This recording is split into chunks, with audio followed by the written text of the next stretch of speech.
The back gate opened at 1:17 in the morning, and there was nobody on the camera.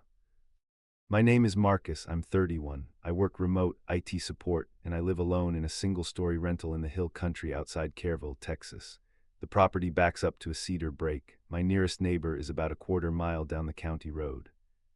I'm not someone who scares easily. I grew up in that area. I know what a house sounds like at night. I know what the land sounds like: coyotes, deer moving through brush, armadillos rooting around the foundation. I'd been in that house 2 years. I knew every creak of it. The night it happened was a Thursday in late October. My girlfriend had driven to San Antonio to visit her sister. I'd stayed behind because I had a full Friday of client calls. I watched TV until around midnight, locked the front door and the back slider, and went to bed. A dry front had pushed the temperature down into the upper 40s. The cedar trees were ticking and popping in the cold. I'd left the bedroom window cracked about an inch because I sleep better with air moving. That detail matters later. The gate camera alert was what woke me. I figured it was a deer bumping the latch. They did that sometimes. I opened the Ring app and scrubbed back to the trigger point.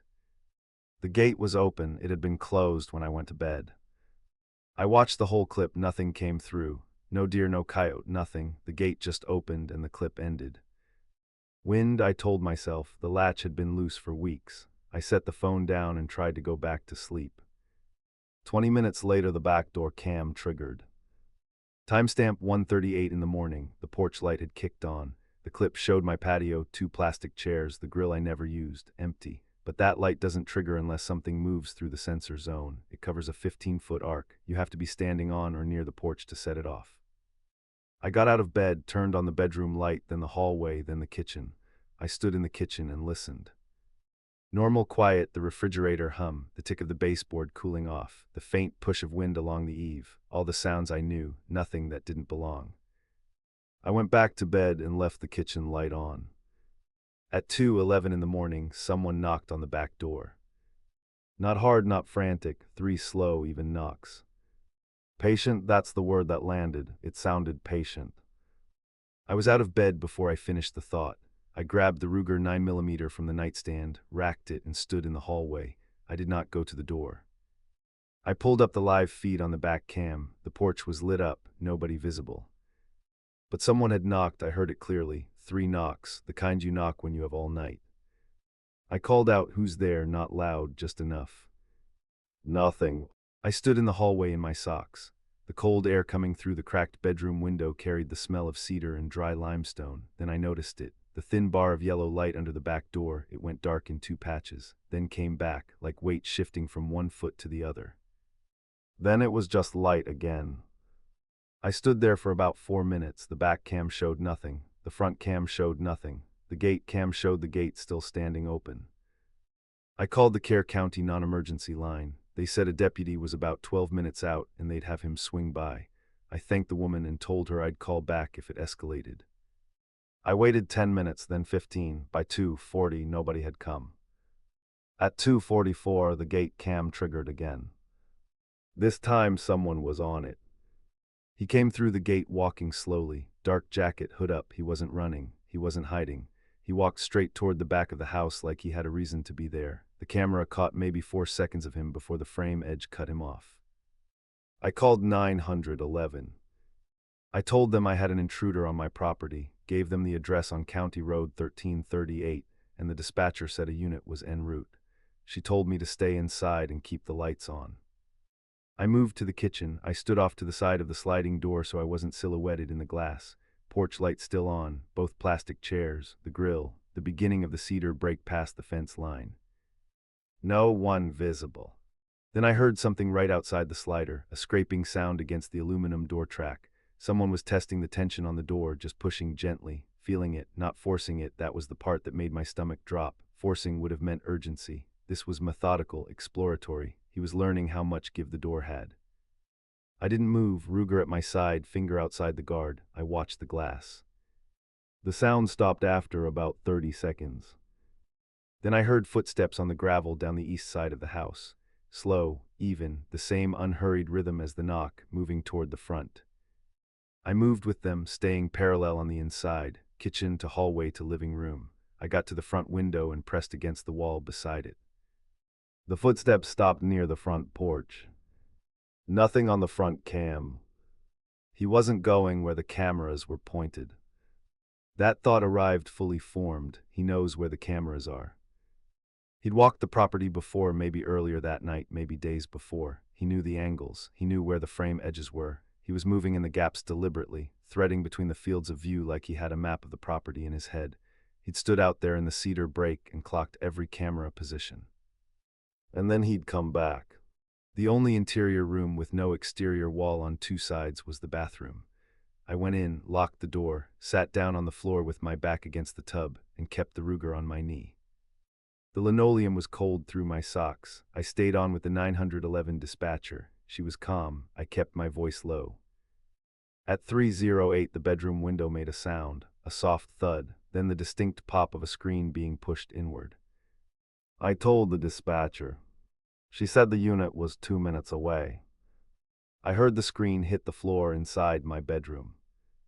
And then I heard nothing, no footsteps, no door, no creak of the floorboards, total silence from the bedroom, just the wind finding the open window and moving through the house in a slow, pressurized way. The bathroom door shuddered once in its frame from the change in air pressure. I put my hand flat against it and held it there. A minute later, red and blue light washed under the bathroom door from outside.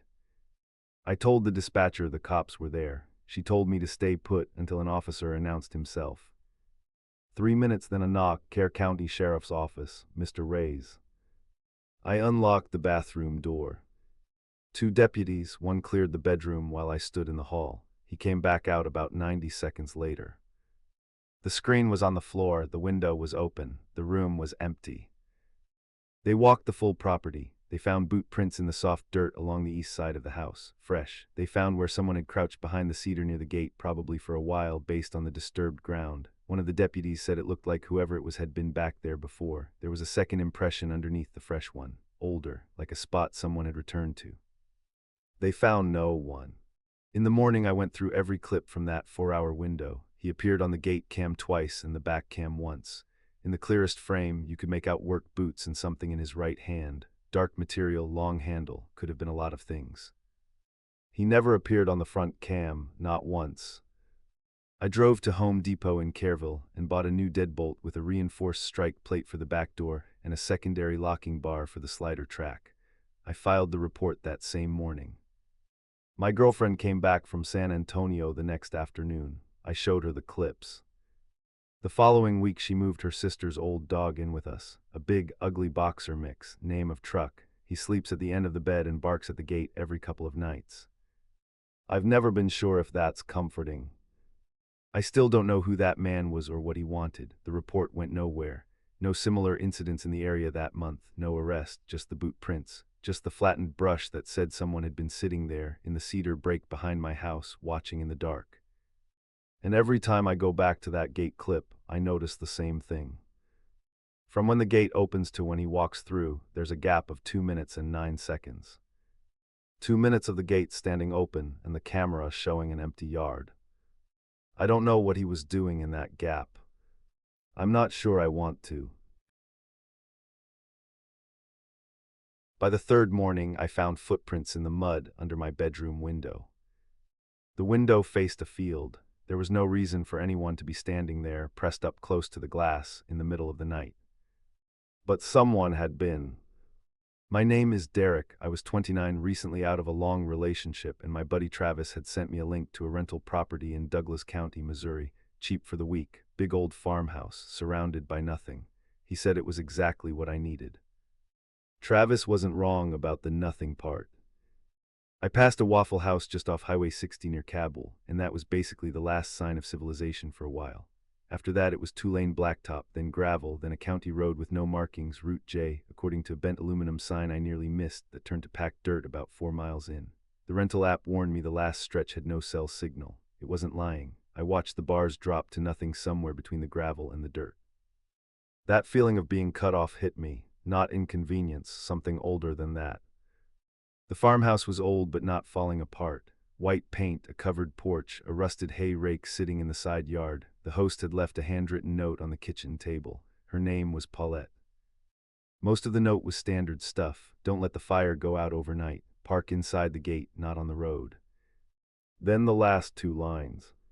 Don't go past the second gate after dark. The neighbors are old-fashioned and don't like strangers on that side of the property. I read that twice, then I set the note down and looked out the kitchen window at the empty field. There was a second gate back there, rusted, same as the hay rake. A heavy chain looped through the bars and padlocked, but the fence on either side was low enough that anyone could have stepped over without trouble. It was just standing in the grass, like it was there to mark something rather than stop anything. I told myself it was a liability thing, nothing strange about it. I unloaded my Jeep, built a fire, and went to bed early. The next morning I drove into the nearest town, 20 minutes to a cluster of buildings that qualified as a town only because it had a post office. There was a small general store with a hand-painted sign. I went in for coffee and a few things I'd forgotten to pack. The woman behind the counter was maybe 60. She looked up when I came in. "You must be staying out at the Paulette place," she said. I hadn't told anyone where I was staying. I'd booked online. I was a stranger in a county I'd never visited. "Yeah," I said. "How'd you know that?" She smiled and turned to bag my things. "Only rental around here." That made sense. I paid and left. But when I got back to the Jeep, I sat there for a second. Something about it sat wrong, the way she'd said it. Not "you must be a renter" or "you visiting someone." She'd named the property, Paulette's place, before I said anything. I drove back and spent the afternoon reading on the porch. Around 4 o'clock, I noticed a man standing at the fence line across the road. He was just standing there, hands at his sides, maybe 60 yards from the porch. I watched him for a few minutes. He didn't wave, didn't move. He was looking at the porch, at me specifically, I thought. The light was going orange and flat. The field behind him was perfectly still. No wind moving the grass, no sound at all from that direction. I went inside. The second evening was quiet. I made dinner, kept the fire going, stayed up later than I meant to reading. I fell asleep on the couch. Somewhere around 2 in the morning, I woke up. There was a knock at the door. The fire had burned to embers. The room had gone cold, that specific cold of a house that's lost its heat while you slept. The knock came again, calm, evenly spaced, not frantic, not urgent, the kind of knock that assumes you're going to answer. I didn't open the door. I went to the window beside it and looked out without turning on any lights. A man was standing on the porch, older, maybe mid-60s, canvas jacket, a cap. He looked like half the men in that county. He stood with his hands in his pockets, and he was looking directly at the window where I was standing. I don't know if he could see me in the dark, but he looked right at me. "Derek," he said, "just want to talk." My name at 2 in the morning on a porch in the Ozarks. I want to slow down here because I think people who haven't been in that situation imagine they'd feel immediate terror. That's not what happened. What happened was slower and worse. There was a long moment where my brain just refused the information. I heard the word, I knew it was my name, and there was this strange blankness while my mind looked for any other explanation, a mistake, a coincidence. Maybe he'd seen my registration in the Jeep. Maybe Paulette had mentioned me to someone locally. But none of it held. He'd said it clearly, without hesitation, the way you say a name you already know. I backed away from the window. I had my phone, but no signal. I had a tire iron in the Jeep, but the Jeep was outside. What I had inside was a kitchen with a wood block full of knives and a back door that opened to the field. I didn't open the front door. I didn't say anything. He knocked one more time, then I heard him walk off the porch. Slow, unhurried footsteps on the wood planks, no urgency in them at all. I stayed up until daylight. In the morning I found the footprints under the bedroom window, deep impressions in the mud, toe forward, like someone standing and leaning in clothes. The mud was soft there, sheltered from the wind, and the prints were clean enough to see the tread pattern clearly. There were 2 sets. 2 different shoe sizes, one large and wide, one smaller, closer together, pressed near the foundation, as if that person had put their face right up to the glass. There had been 2 of them out there. While one knocked at the front door, the other had been at my bedroom window. I went cold standing there in the grass. I thought about the woman at the store, the man at the fence, the note about the second gate, the chain that wasn't really keeping anything out. Separately, each piece was explainable. Together, they made a shape, and I didn't like the shape. I went back inside and started packing. I moved steadily. I didn't leave anything I cared about. I loaded the Jeep in 3 trips, pulled on my jacket, and put the key under the mat the way Paulette's instructions said to do for checkout. Then I stopped. On the kitchen table next to the note Paulette had left was something that hadn't been there when I arrived. A photograph printed on plain paper like from a home printer, slightly blurry. It was me sitting on the porch, reading, taken from across the road. Someone had printed it, come into the house, and left it on the table while I was sleeping. I didn't think about that for long. I walked out the back door, cut across the side yard to avoid the front porch, got in the Jeep, and drove. I didn't stop in town. I went straight down the county road to the gravel to the blacktop to Highway 60 heading east. I watched the rear view the whole time. Nothing followed me, or nothing I could see. When I hit a gas station outside West Plains, I had signal again. I sat in the parking lot for about 10 minutes before my hands stopped shaking enough to type. I left a review for the property, kept it factual. Said a man had come to the door in the middle of the night knowing my name. Said I'd found footprints outside my window. Said there had been an unauthorized entry and that I recommended the host contact local authorities. The review was taken down within 48 hours. I tried to contact Paulette directly, no response. The listing disappeared a week later. I looked up the property on the county assessor's website. The farmhouse was owned by a family trust, not by anyone named Paulette. I couldn't find out who Paulette was or if that was even her real name. A few months later, I was scrolling through a thread on a Missouri outdoors forum. Someone was asking about rental properties in that part of the state. One reply caught my eye. A guy said he'd rented a farmhouse in Douglas County 2 summers back. Said the host had left strange rules. Said a man had come to the door at night. He'd called the sheriff and they'd come out and taken a statement, but told him there was nothing actionable about a man knocking on a door. He said he'd never gone back. I sent him a message, asked if the property had been called Paulette's Place. He said he didn't remember the host's name. Then he said something that stayed with me. He said the man at his door had known his name too. I don't know how they got it. I don't know who they were or what they wanted. I don't know if it's connected to the property or something that runs wider through that area. What I do know is that it was organized, it was patient, and it had been done before. There are people in rural places who watch certain roads. They notice when a car they don't recognize turns down the county road. They notice when someone from outside rents the farmhouse. And sometimes they do something about it, slowly, quietly, over the course of a few days, just to see what you'll do. The Waffle House outside Kabul is still there. I've driven past it once since then. I didn't turn off Highway 60. I was restocking the paper towel display when he said my name. Not hey, not excuse me, my name, first name flat and certain like he'd said it 100 times before. My name is Derek, and I had not told that man my name. I've been working overnight at that store for about 2 years. A 24-hour pharmacy and general goods, one of those mid-sized places, not a full grocery but bigger than a drugstore. It sat on Route 30 in central Pennsylvania, out past the edge of York, where the strip malls thin out and the parking lots stay lit all night for nobody. The Shell station next door was the only other light source for a quarter mile in either direction. I worked Sunday through Thursday. 11 p.m. to 7 a.m. Most nights it was just me and the hum of the coolers. The overnight had a rhythm, not comfortable exactly, but mine. My manager Linda would leave me a restock note, head out by 11:15 and wave on her way to the door. After midnight the traffic slowed to almost nothing. I knew the regulars. An older guy named Curtis who came in around 1 a.m. for instant coffee and a newspaper he pre-ordered. A nurse from the medical center 2 miles up the road who bought the same energy drink every Tuesday. And then the drifters. People passing through, buying road snacks, not looking at you.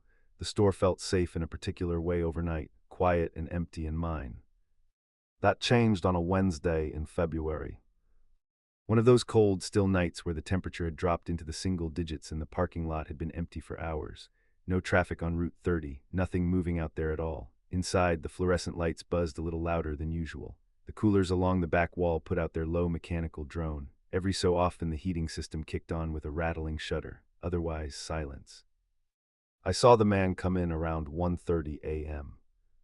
He walked in off the cold without grabbing a cart or a basket. Older, maybe late 50s, heavyset, wearing a Carhartt canvas jacket and work boots with actual mud caked around the soles. He just started walking the aisles slowly. I clocked him the way you clock anyone who comes in that late. He wasn't looking at the shelves. He walked like he was looking for something that wasn't merchandise.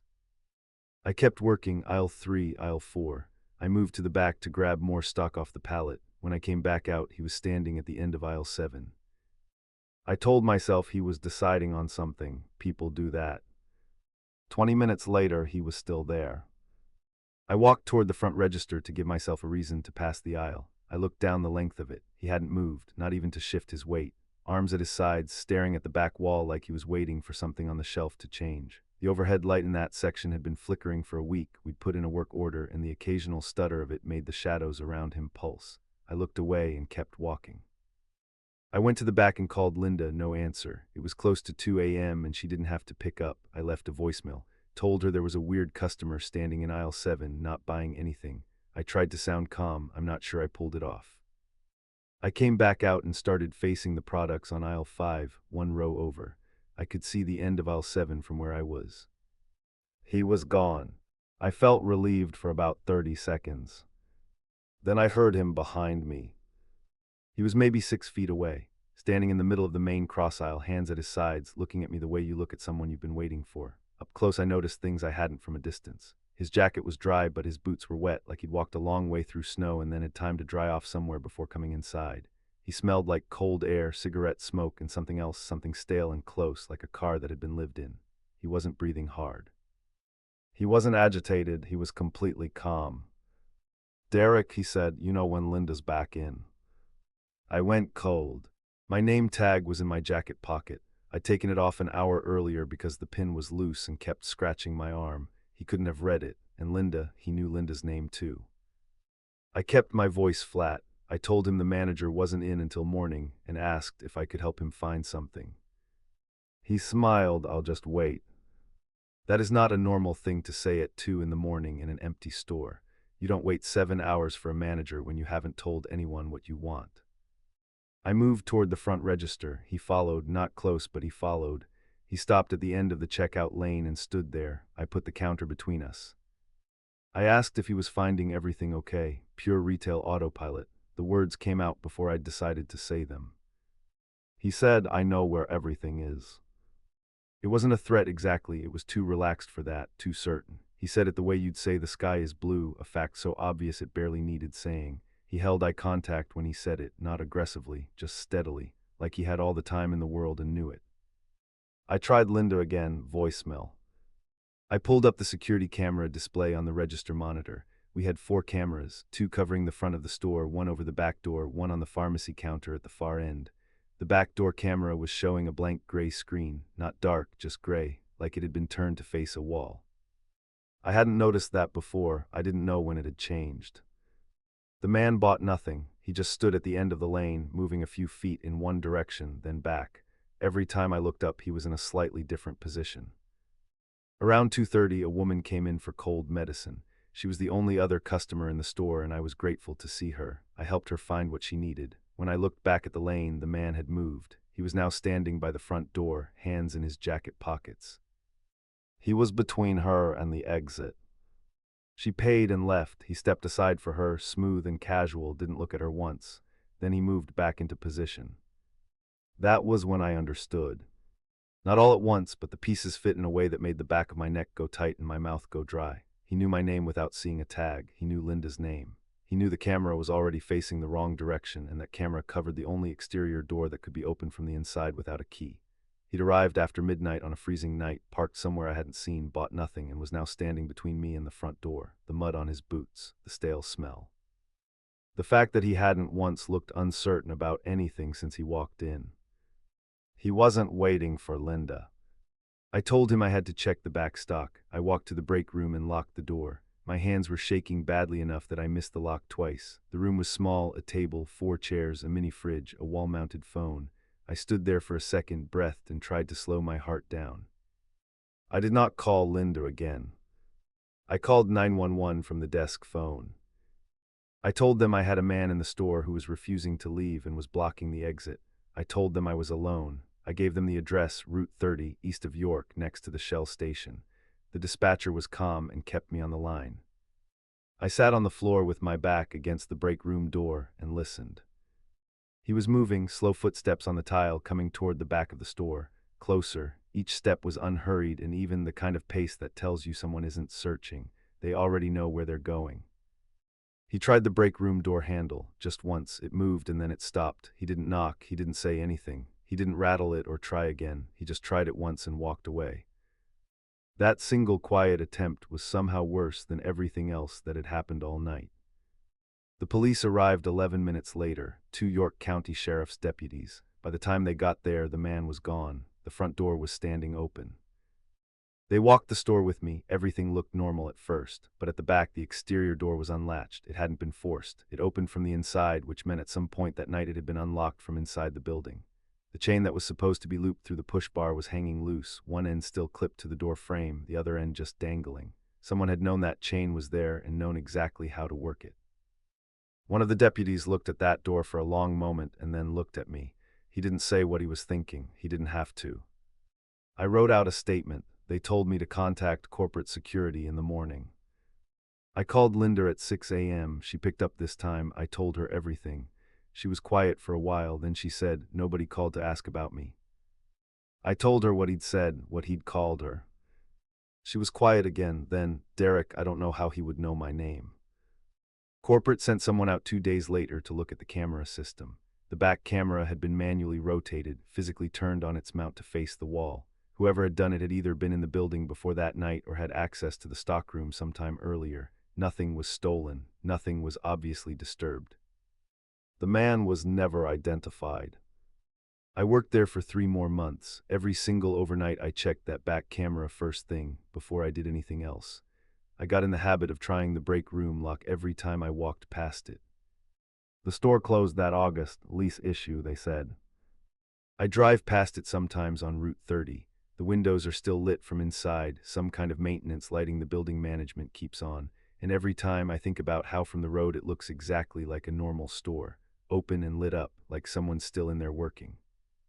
I don't stop.